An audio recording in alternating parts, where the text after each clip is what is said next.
Données brutes. Donc, voici pour Math 321B. Un technicien forestier a répertorié le diamètre en centimètres des chênes rouges sur une surface boisée de 100 mètres carrés située dans le sud de la province. Et voici les données qu'il a recueillies. Donc, on commence à 40 cm de diamètre, 45, 53, 55 et ainsi de suite. Et le dernier se trouve à 82. Quelle est la valeur la plus basse? Donc, quel est le minimum de ces données? Bon, première information est quand même assez simple. On veut savoir qui est le plus bas. Donc, si on regarde l'information, vous avez 40 ici, qui est mon minimum. Donc, le minimum, excusez-moi. Donc, le minimum est 40 cm. Donc, assez facile. Deuxième, encore, quelle est la valeur la plus élevée, c'est-à-dire le maximum? Donc, vraiment, on est en train de comment je peux dire, découper l'information. On regarde le maximum, le minimum, et ensuite, on va regarder le milieu, puis ensuite, on va regarder le milieu des milieux. Donc, quelle est la valeur la plus élevée? Le maximum est 82 cm. N'oubliez pas les unités à chaque fois qu'on fait un problème de cette façon. Quelle est la valeur médiane? Bon, la valeur médiane, c'est la valeur qui se trouve au milieu. Une chose que je n'ai pas fait encore, que je vais commencer tout de suite, c'est trouver le milieu ou trouver la quantité d'informations que j'ai. Si je regarde et je compte 1 à 1, donc 1, 2, 3, 4, 5. À chaque 5, je vais mettre une virgule. 6, 7, 8, 9, 10, 11, 12, 13, 14, 15, 16, 17, 18, 19, 20, 21, 22, 23, 24 et 25. Donc, j'ai 25. N est égal à 25. N, c'est le nombre de données habituellement qu'on va écrire. Donc, il existe une formule pour m'aider à trouver ma médiane. Oui, je peux le faire avec mes doigts puis essayer de trouver le milieu de ça, mais la manière vraiment simple, parce que des fois, on a beaucoup d'informations, c'est celle-ci. La position de la médiane est égale à N plus 1 sur 2. N'oubliez pas, c'est la position, ce n'est pas la médiane. Donc, la position de la médiane, on regarde combien de données. Dans ce cas-ci, c'est 25. Et on ajoute 1 et on divise ça par 2. 25 plus 1 donne 26. 26 divisé par 2 me donne la 13e position. N'oubliez pas, 13, ce n'est pas la médiane. 13, c'est la position de la médiane. Bon, si je reprends mon compte de tout à l'heure, j'étais rendu à 10 à la deuxième décimale, fait 11, 12 et 13. Voici la 13e. Donc, et aussi appelée la médiane. Médiane, c'est le milieu de toutes. Puis c'est vrai, si on prend la peine de compter le nombre de données de ce côté ici, il y en a 12. Et si on prend la peine de compter le nombre de données de ce côté-là, il y en a 12. 12 plus 12, 24, plus L du milieu, ça fait 25. Donc, il y a 25 données au total. Donc, pour répondre à la question, quelle est la valeur médiane ou la médiane? La médiane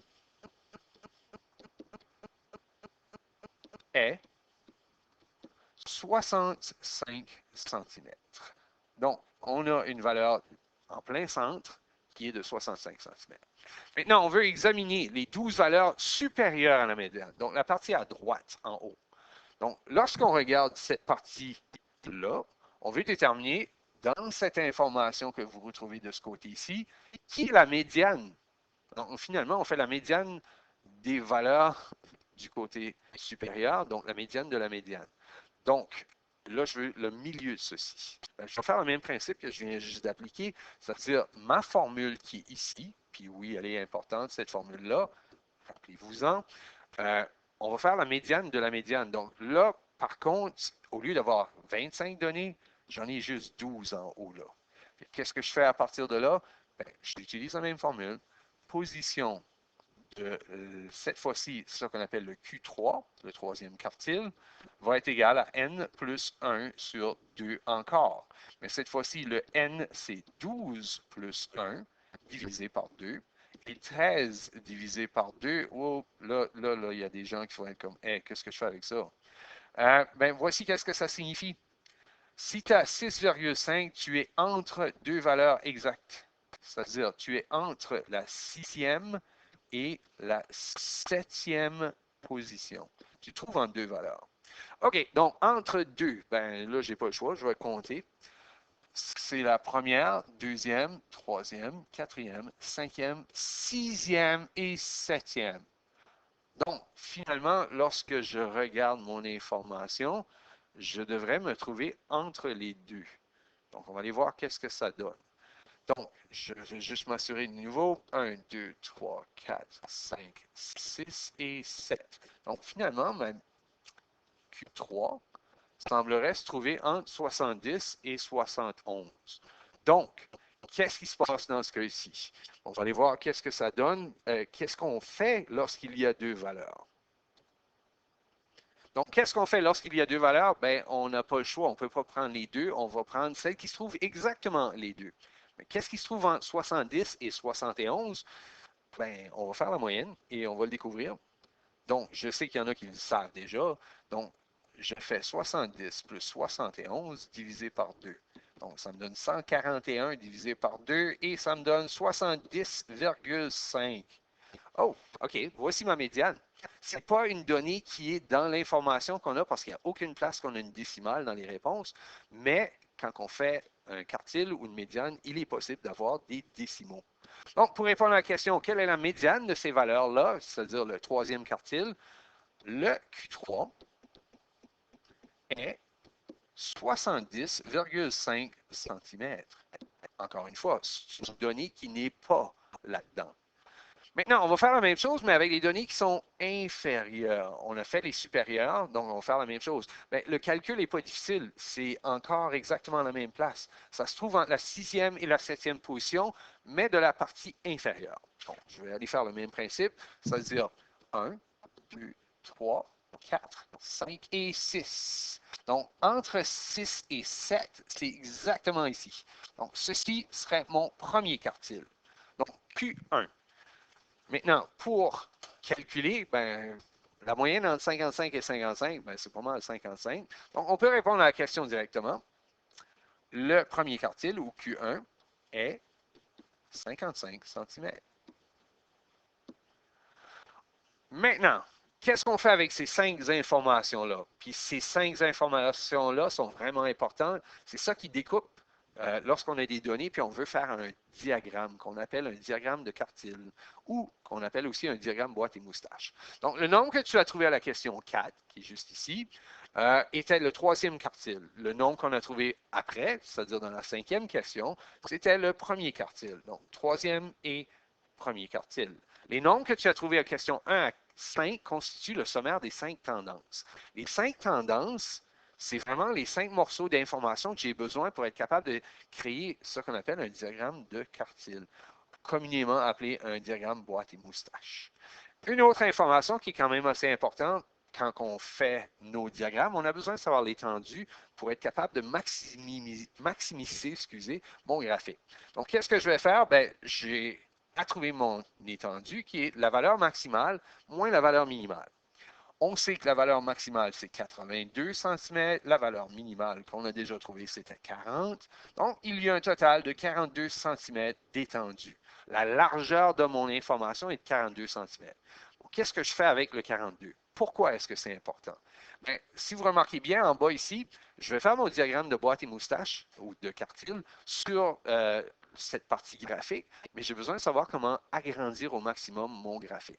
Je sais maintenant que j'ai 42 cm, mais je dois diviser ça en, puis là, je regarde le nombre de lignes qu'il y a ici, en commençant ici, puis ça serait 1 ici, 2, 3, 4, et ainsi de suite. J'ai un total de 19 lignes. Si je prends 42, je le divise par 19, ça me donne légèrement supérieur à 2. Donc, c'est 2,21.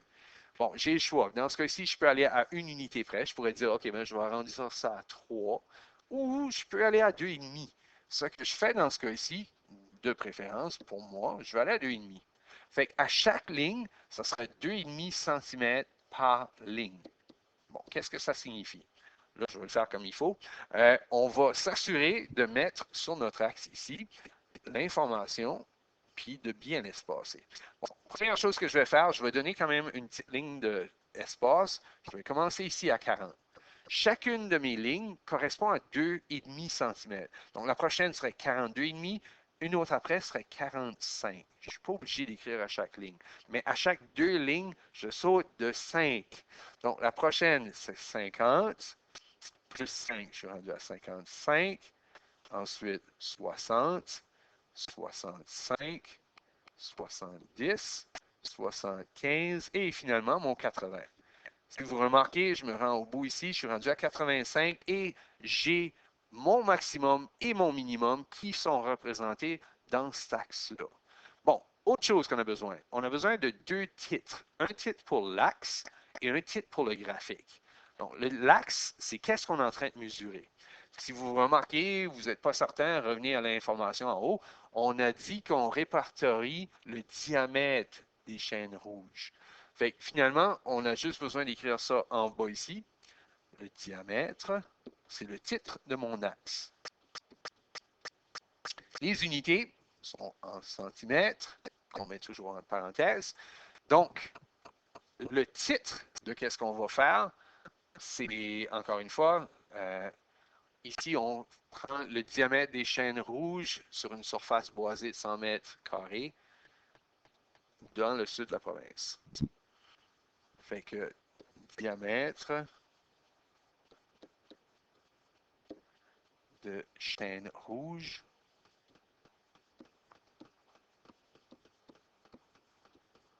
sur 100 mètres carrés dans le sud de la province.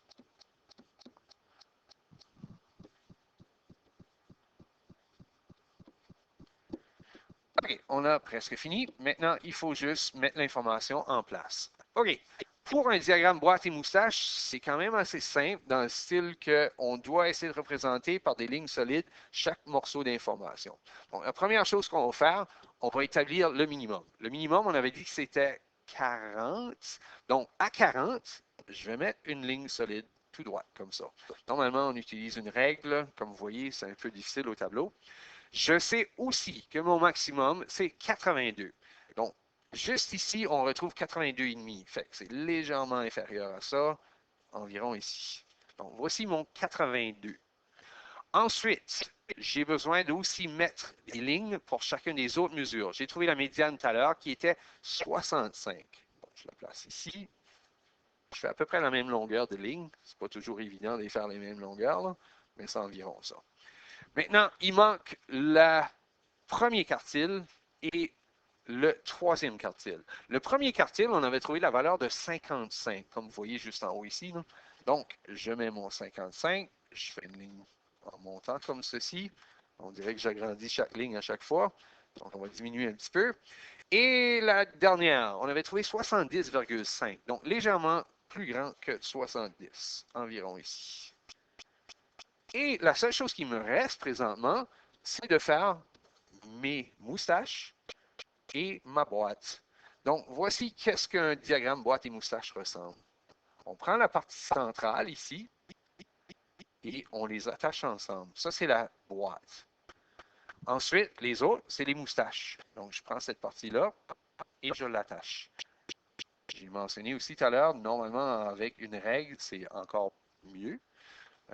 Encore une fois, en avant ici, c'est pas évident, non? Mais je sais qu'il y en a qui peuvent prendre des règles ou faire ça droite. Bon, l'information que vous avez là-dedans, on va aller voir qu'est-ce qu'on a. Bien, ici, c'est mon minimum. Ici, c'est mon maximum. En plein centre, c'est ma médiane. Vous avez le troisième quartile qui se trouve ici et vous avez le premier quartile qui se trouve là. Donc, voici un diagramme boîte et moustache ou un diagramme à quartile. Ça se fait vraiment bien une fois qu'on a déterminé c'est quoi nos 5 valeurs ou qu'on appelle les 5 tendances. Donc, ça, c'est pour la première moitié. Donc, on revient avec l'autre côté, c'est-à-dire de l'autre bord, pour finaliser la leçon. Donc, on va découvrir qu'est-ce qu'on fait avec des données brutes lorsqu'on a un tas comme ça.